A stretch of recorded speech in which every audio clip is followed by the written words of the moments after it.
Welcome to the Ask Faleskini podcast with a guest. I'm proud to present Cherita. Cherita, please tell us more about yourself. What is your story? Well, first of all, absolute pleasure being here. I am from the beautiful tropical island of Barbados, where the sun is always shining and everyone is friendly. I would have gone to college in the US on a track and field scholarship, and then I would have done my master's degree in Puerto Rico. I'm currently an entrepreneur, inclusive of being a real estate agent and speaker, and more recently, an author. And I just try to live my life unapologetically. So whenever I meet people and they're trying to steer their life in a different direction, that's where I come in as a transformational speaker, helping to point them into the way they should go. Amazing. You forgot to mention one thing that I believe our listeners still remember from 96. Ah, Can we go a bit back in your um, let's say sports days? Can you talk us through about you were sure. amazing. You're the top Sure. athlete, Thank you. and Thank you. you missed Yes. it out completely. Yes, I was a national athlete for Barbados and had the privilege of representing my country at the Centennial Olympic Games in Atlanta, 1996.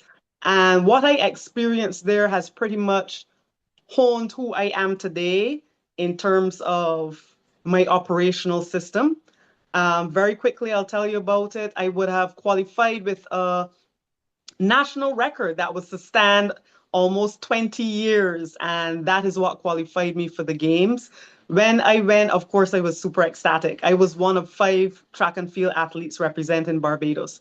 What persons don't realize is that shortly before the games, you do have a practice meet just so that you stay sharp.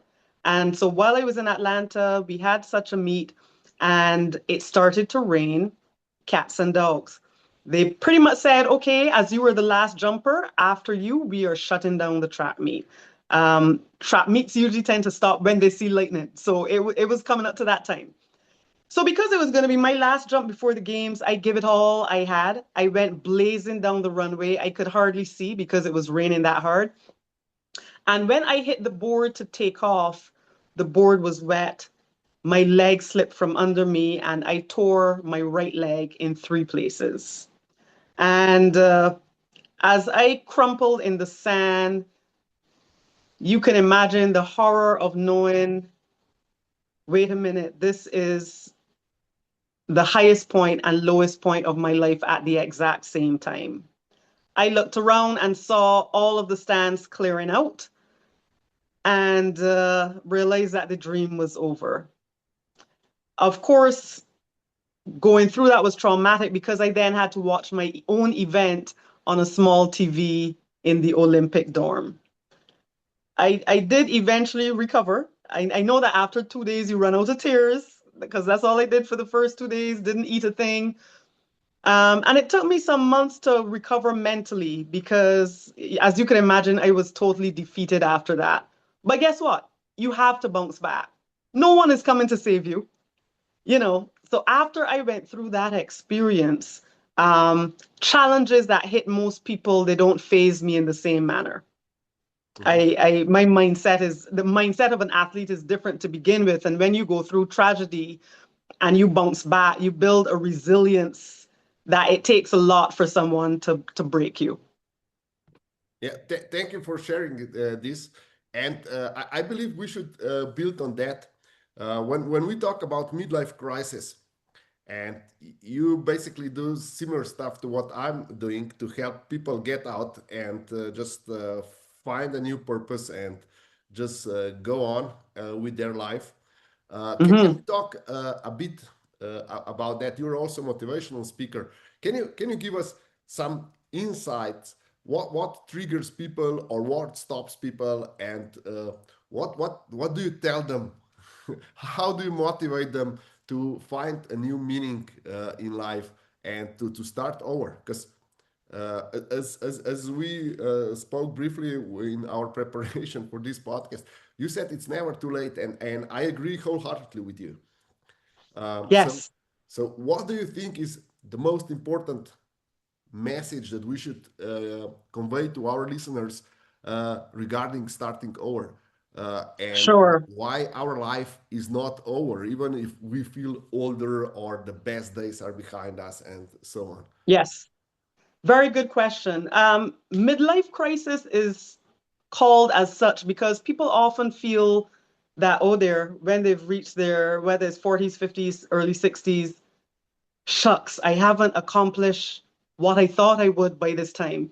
Some people are still floundering with what on earth was I put here to do, and feel as if they've missed the mark or fallen short. First of all, you have to acknowledge that the beauty of life is a journey. It is not a destination. Even acknowledging that helps to take some of the weight off of you mentally, because we liken success to so many things that the world likens it to. But at the end of the day, success is about, based on the skills and talents that were deposited in you by your creator, have you been able to achieve as much as that of that as possible? Not as much of what the world expects of you, no, as much of what you were put here to do, the plan and purpose for your life Mhm. built on what is in you. So, firstly, recognize that it's not a destination. Secondly, do a self-assessment. Wait a minute.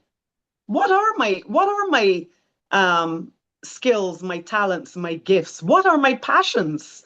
You might be in banking all this time, but your passion is photography. Now might be the time to consider not necessarily making a hardcore shift, but if banking is giving you your operational money, that's great. Now put it into your passion. That's where your purpose resides. So a lot of the shifts sometimes are not these big monumental pivots that we have to do, but sometimes just realizing what is it that I desire to do and leaning towards that instead. Amazing. I would like to uh, go talk about another topic dear to me. Uh, you said skills and talents are not what others expect of us. And I talk about societal induced goals and family induced goals and all this so much. I would like to have your opinion on societal induced goals, and why are we so prone to them in the first, let's say, part of our life. Yes. Listen, even from our earliest days in kindergarten, we want to be liked. True Mhm. or false? We Yes. want to be liked. We want to be accepted.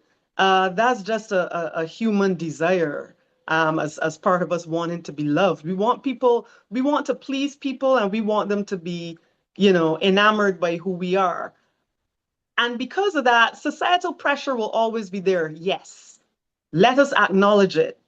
But if you live only based on that societal pressure, you will be like a ship out there without a compass, just bobbing wherever the waves push you, right?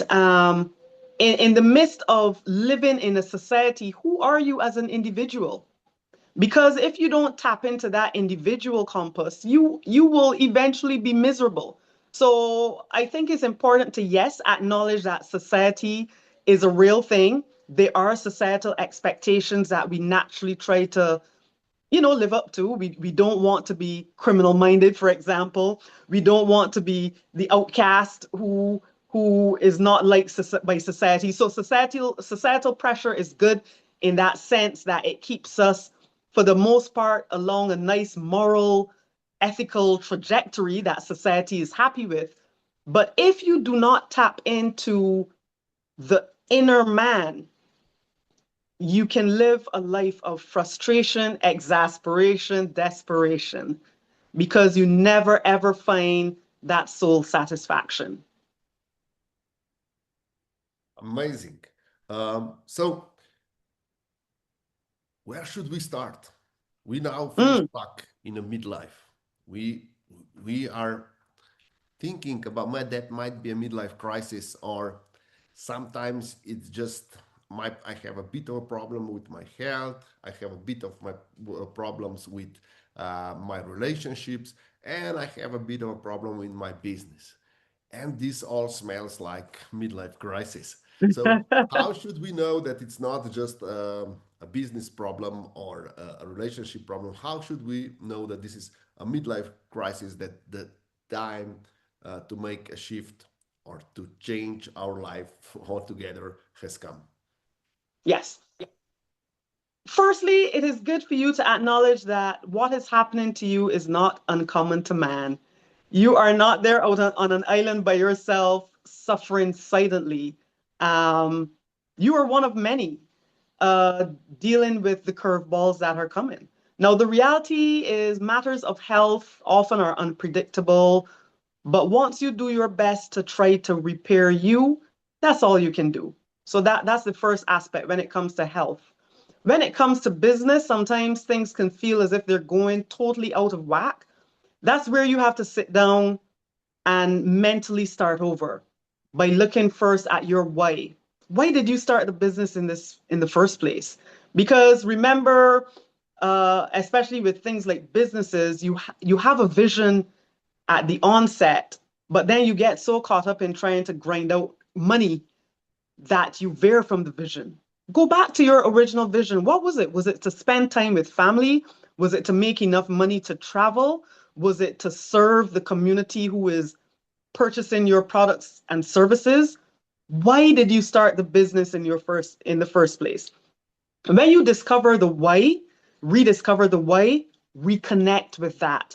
That was where your joy was before things like balance sheets and taxes came and took your joy away from you. So I always recommend starting at the very beginning. What got you excited to wake up and attack your job or your business in the first place? And when you take the whys, then you're able to revisit the what you're doing now. Mhm. Is what you're doing bringing you closer to your family? Is being up at 8 o'clock every night on the job trying to make more money bringing you this family bond that you were hoping to do when you started the business in the first place, right? So rediscovering the why helps you retailor what you're doing, and only then can the trajectory to happiness and that self-actualization that you crave really restart. Okay, let's talk a bit about relationships. You are an expert. You Mhm. wrote a book about that. Can we dive a bit into that? Yes, well, I would say this. All of us are experts in some field of experience because nothing beats going through something experientially. You are more ready than anybody else to help other people navigate. So I'll start by saying I'm not a formal relationship expert, but before I am what you see today, which is married with two children. I was single for about 8 years. And every year somebody would say, Cherita, this is your year. And I would be like, yay. And then I would meet, two prospects that made me feel as if, trying for a relationship was hopeless. Nothing would work out. People were toxic or they weren't who you thought they were.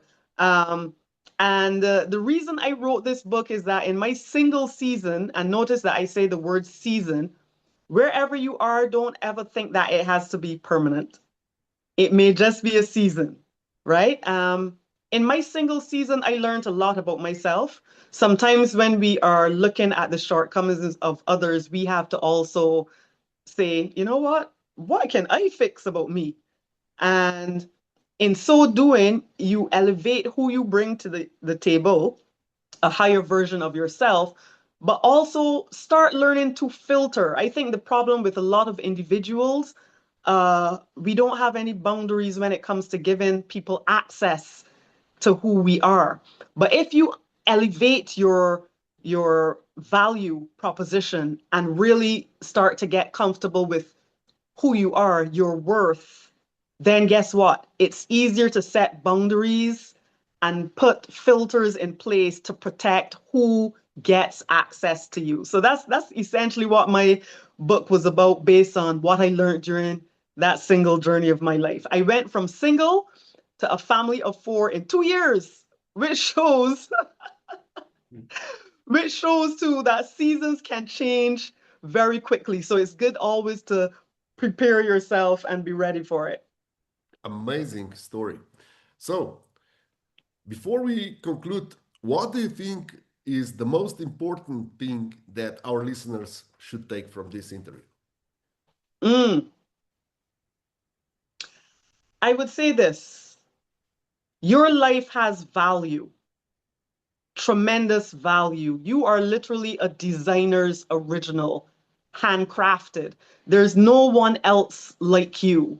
And when you start looking at yourself as that, wow, I am unique. The world needs you in some form or fashion. It helps you to take your mind out of yourself, my problems, my worries, my struggles, and twist it into looking at, how can I serve you? How can I bring joy and fulfillment to someone else? When you operate out of that positioning, your life takes on a freshness. You get up excited to hit the ground running, because guess what?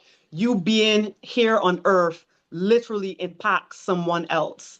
And when you operate out of that space, you start to walk a truly purpose driven life where it's no more insular, it's no more selfish, it's no more me, but it's like, let me go out there and make a difference to the world. They need me. And that, I think, is what will bring you joy and start making the journey really elevated and exciting. Amazing. Thank you for sharing that. And Cherita, before we finish, please tell us where our listeners and our viewers can get in touch with you. Sure. My social media handles, Instagram, Facebook, and even LinkedIn, are Cherita O'Dell Speaks, and Cherita is spelled Cherita O'Dell Speaks, Cherita O'Dell Speaks. My website is the same thing, CheritaO'DellSpeaks.com. And of course, if you want to check out that book, if you're in your single season and want to go to another level, you can check out goodgodhelpmeout.com, and that will take you to where you can purchase the book. Goodgodhelpmeout.com. Okay, I will include the links in the description below. And Cherita, thank you very much. Thank you for all your insights. Thank you so much. Absolute pleasure being here.